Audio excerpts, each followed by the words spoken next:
Assalamualaikum warahmatullahi wabarakatuh. Salam dan bahagia.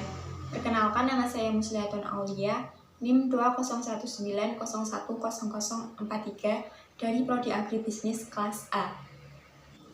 Dalam video kali ini saya akan membahas mengenai suatu komoditas pertanian yang akan diproduksi secara manufaktur dengan kegiatan dari perencanaan produksi sampai pengendalian produksi.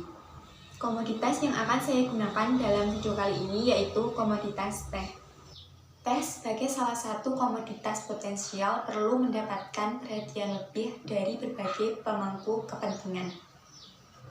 Dalam melaksanakan kegiatannya, perusahaan teh memerlukan input berupa sumber daya yang dikenal dengan 6M plus 1I. Apa sih 6M plus 1I? Untuk M yang pertama yaitu man.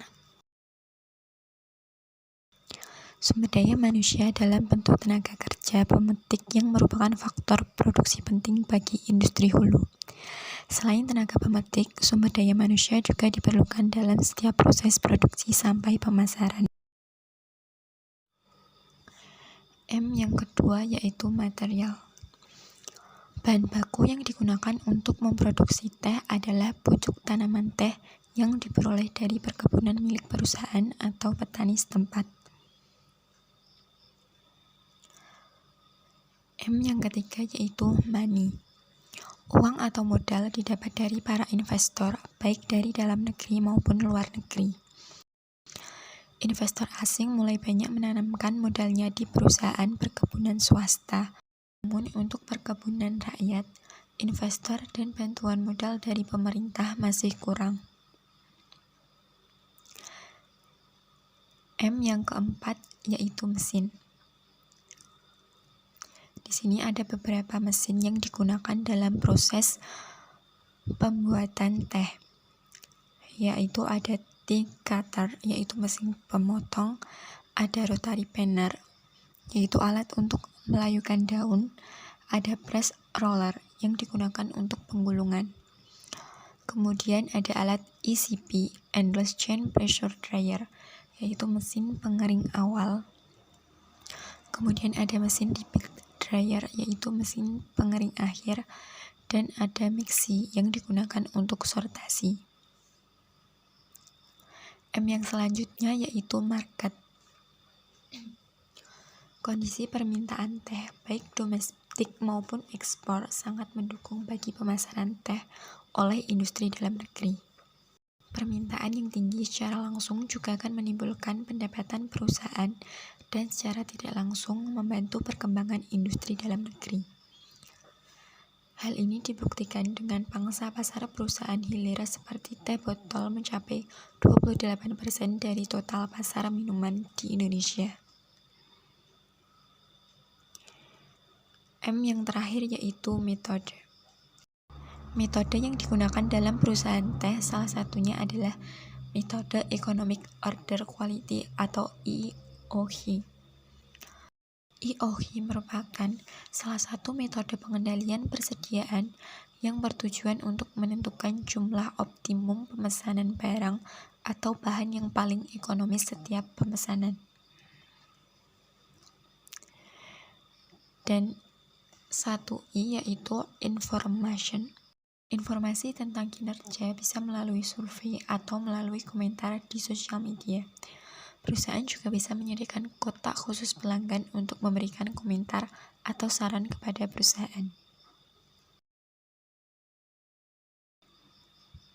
Selanjutnya yaitu tentang bagan random fluctuation dalam perusahaan teh.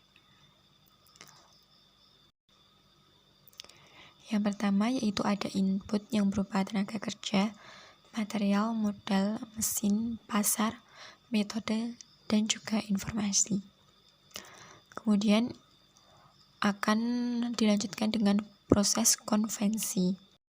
Di dalam proses konvensi terdapat random fluctuation atau faktor-faktor yang selalu berubah-ubah, tidak diinginkan, dan tidak dapat dikendalikan yang akan mempengaruhi secara acak proses produksi sehingga menyebabkan output akan berbeda dengan yang diinginkan.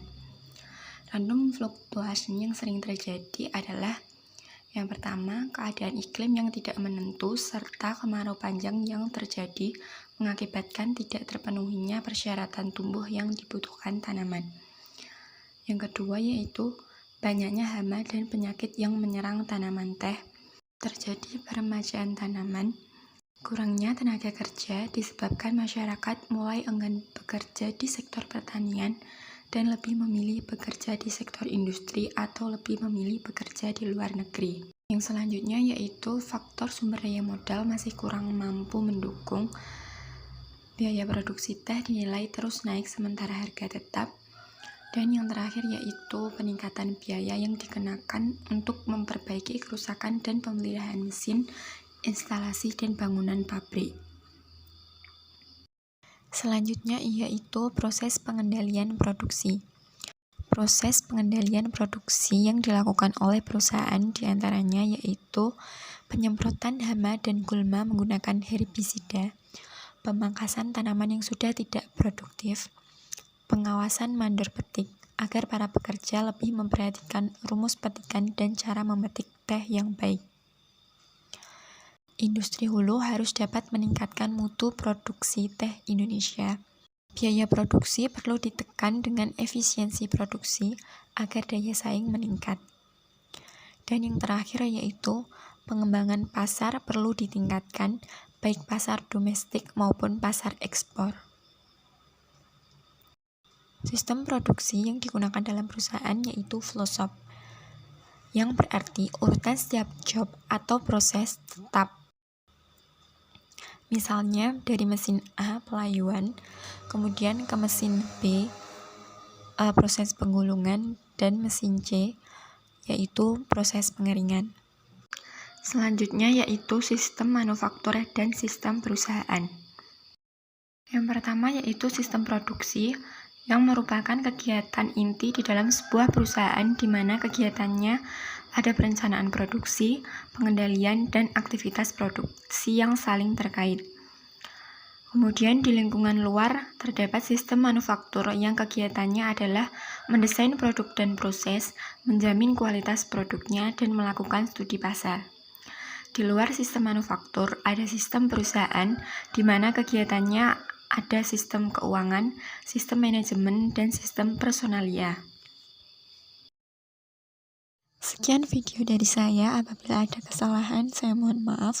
Wassalamualaikum warahmatullahi wabarakatuh.